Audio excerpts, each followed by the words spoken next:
majority of people because I'm not a regular person. I'm an elitist. And I think I'm just, I've self appointed myself to be the rulers of this world, the gods of this world. And there is none other above me. And I'm going to live my life accordingly, that I'm never going to have to answer. Okay, that's the mentality of the people steering the ship. This is the tiny critical mass I'm talking about. See, if you could understand that and really absorb it, then you would say, aha, let's do unify. You would convince people you've previously disagreed with and say, look, let's put down this nonsense and really come together, be empowered, and agree at least that we want the same things for our families. Okay, who is going to turn down prosperity? Okay, so if that's your argument, if that's what you have to offer, whether you're on the left or right, conservative, liberal, Republican, Democrat, communist, socialist, capitalist, whatever you are, if you come together on that one point that you want you and your family to be free, to be secure, that means out of fear, okay? You want them to be happy, content, and safe.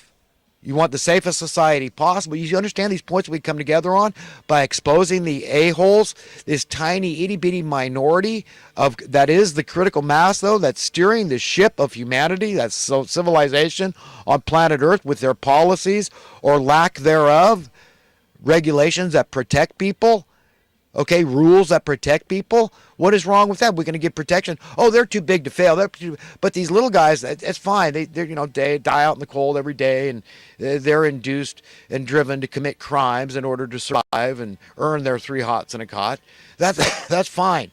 That's a status quo, and we're not going to touch that. A lot of people employed in the criminal industrial company. Look, you don't want to fix problems, brother.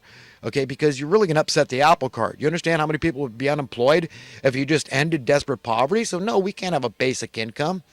We can't do that from 18 on up that makes sure everybody has their basic human needs met and not and everybody's born not in fear, not born with this cost of living tax that's wrapped around their neck, this burden, this onerous of all burdens from birth. No, we're going to allow everybody to be free. Okay, and we're going to come together on that point. That's it. And it's going to thwart these monsters. I mean, what's it going to take to be able to understand? That's God's word. That's God's will. This is a thus saith the Lord thing. This transcends all political, philosophical, economic, or social beliefs anybody has out there. This is what we got to come together on and just point out what an itty bitty tiny critical mass that don't care about your political affiliation. They don't care about your economic affiliation of socialist or capitalist. They don't care whether you're a Democrat or they don't care. They just want to keep on pulling the strings and keeping us on this trajectory of death and destruction. Okay? That's all they want. More and more poverty and desperation turn America into a society where we're just coveting people that are currently living in third world countries and just wishing that we could move down there. Okay? But with their immigration laws, they're not accepting people from a fourth world country like America. Remember, that's where they want to take us. They want to make us more miserable than they are. Okay, folks? And that, my friends, is a very deep, an abysmal, like an abyss, well of misery. Okay, that's what these people have to offer us. So if we continue to comply and conform to their whims and letting them render us into this direction, keep debasing our currency and not talking about it, the mainstream media just skates and they get away without educating the public properly why this happens. They don't try to educate the people about supply and demand principles, true capitalist principles that would cause your currency to steadily increase in worth. Okay, that's what's supposed to happen. Okay, wages should have been able to go down all this time. If JFK had been president, wages would have gone from $1 an hour then to 10 cents an hour by now. But, well, why in the hell would that be good? Don't you understand? Because your cost of living would keep going down. So even though you're making 10 cents an hour now, it's worth more now than $1 an hour was when JFK was president. Do you understand? In terms of buying power. And that's what supply and demand capitalism does. Okay, automatically, organically, naturally, without being forced, if you just don't meddle with it. But what's happened here? okay, is that we've got no semblance of true capitalism in America anymore. None. This crony capitalism is just pure fascist, the worst kind of communism. It just goes in the pockets of those, it allows these people at the top to stay in control. That's it. And it just allows wealth disparity to grow, the poverty to grow, the desperation to grow, the misery to grow. Okay, that's all it does. And that's where we are right now, and it stinks to high heavens. And I'm scared for the population. I'm scared for all those people that think that they can hold evil belief systems and that they're going to be able to rationalize, they're going to be able to justify their philosophy, their belief system, their credos or lack thereof to God. I mean, their morals and their ethics. I mean, they're going to have to give account. We all are. And in your right mind, that's a good thing. You don't own yourself. Well, you can't save yourself. So isn't it better that somebody that can save you owns you? I mean, it's free insurance. Give yourself, believe in God. And once you do and you ask God for the right opinion, you're going to get it, man. Read your Bible for God's sake. It's not hidden. If he hid it, none of us could have the deep wisdom, the whole truth, the truth and nothing but the truth. Okay, that's what God's all about. The Spirit of God is literally called the Spirit of Truth.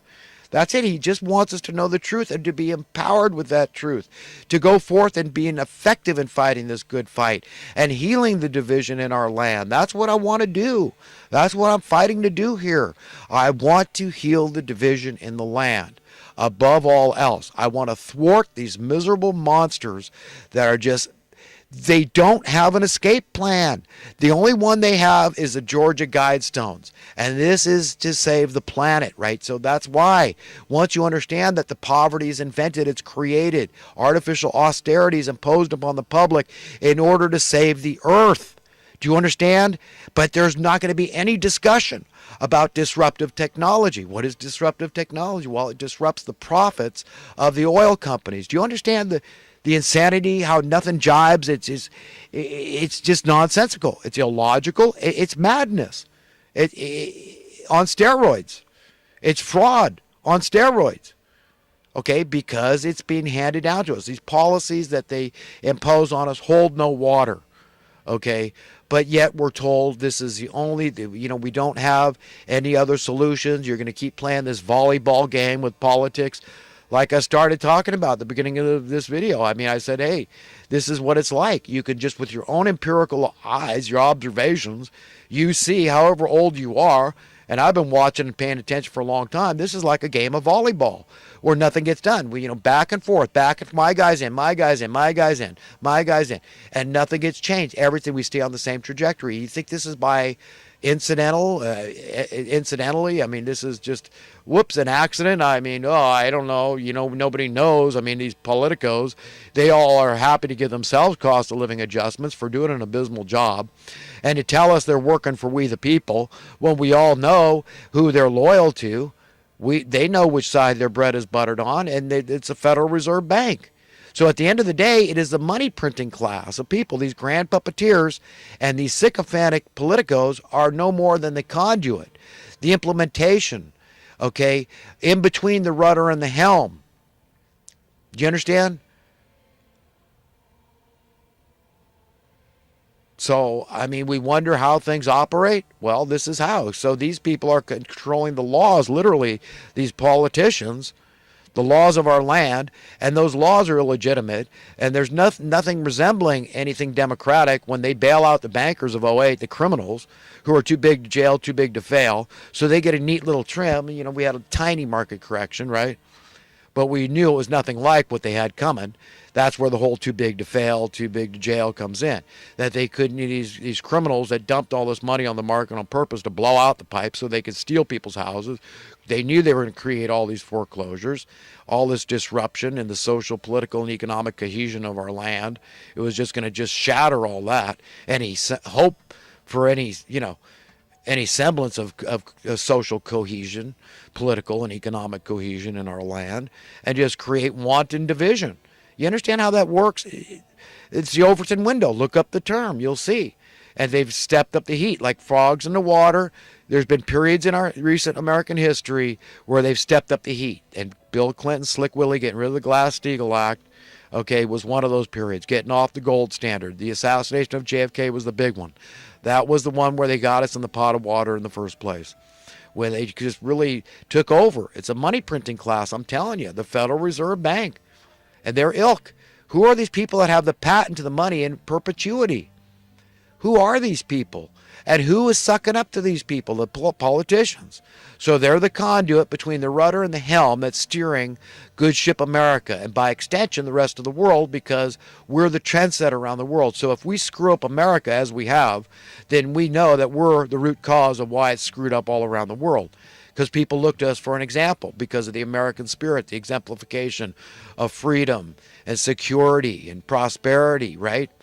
A land of milk and honey, exemplified opportunity and all this stuff. So you understand, when we've done this to our own country, what hope is there for other countries? So yeah, the most corrupt people get in charge and they suck up to the money printing class in their own countries or respective countries. So that's where they, their loyalties lie with. They know which side their bread is buttered on, who writes their paychecks.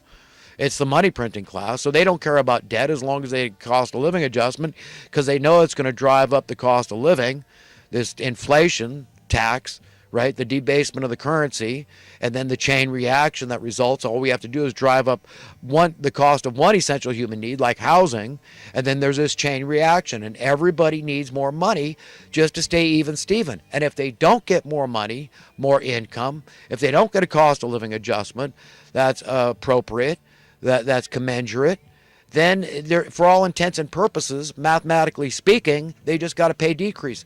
Tell me where I'm wrong. Tell me where my math doesn't make sense to you, okay? And I'll explain it, because a child can understand these things. So I'm done. I'm moving on to some recent current affairs from this past week. What do we got here? We had Nick Begich on the Alex Jones show. He was in town, in studio there, and he really sounds good. I kind of like the guy. He's, he seems to be a very serious character about, trying to attain real progress. And I'm all for that. And so by default, that means healing the division in our land. And I'm all for anybody out there. I don't care if I disagree in little ways, as long as in the big picture, we want the same thing. We need to heal the division. We need to unify. We need to come against these monsters, this tiny critical mass of people, and just start demanding up the chain, up the food chain, right? Okay. Everybody gets it. The city council starts understanding that all the problems that the people are bitching at you in the chambers and at the meetings that they're bitching about, then the supervisors meetings, and then the state capitol, and who's bitching and moaning, and in the court system, and then the politicians and the Congress and the representatives and the senators and all this stuff, and the executive branch, all this bitching and moaning and complaining they heard from. Let's all just come together and realize where it's all emanating from, where it's stemming from, where it's originating from, where the genesis is. It is with the money printers that are allowing the wanton unsound policies that keep debasing our currencies, and this is the only answer. We got to keep raising your cost of living tax. We got to keep increasing the debt. It's hopeless. It's overwhelming. So you might as well just give up. And it's sinking ship. It's every man for himself. So it's dog eat dog, rat race, and social Darwinism is the rule of the day, and cutthroat, and that's it. Look after old number one. You've got to divorce yourself from others, because it's just getting too serious. It's just getting too cutthroat. So just look after you and your family, and just let the weak perish. Let them commit some crime to survive, get their 3 hots in a cot. Just don't worry about them anymore. You've got to give up. It's just getting too tough. That's the message we're getting. So folks, look, I feel really sorry for people, but I feel sorry for myself too, to be in this mess. I really do. And like I said, you know what? Trump, he's only going to do what God allows him to do. It's got to be the right time in history. Apparently, JFK's assassination, God could have prevented it, and he could have done more afterwards to enlighten us. But we were mesmerized. We were lulled to sleep with television and trinkets and knickknacks and technology, the knowledge of mind-effing us. Okay, how to do that, the propagandization of the public, this movement of the Overton window, the gaslighting. Okay, all this crap. I mean, the way they spin stuff. We're going to pay attention to this story at the mainstream media, and we're not going to give any attention to this story, and we're going to educate them the way we're told to educate the public. Cutting edge educators, mainstream media, right? I mean, traditional education is just nuts and bolts, reading, writing, arithmetic, science, all that kind of crap, right? But it's the mainstream media that's telling us, currently we're very dynamic creatures. We can be swayed in our thinking, our belief systems, and how we will vote, and how we think and speak and behave by the cutting edge educators. So these mainstream media people are very influential, but we're not getting the truth from these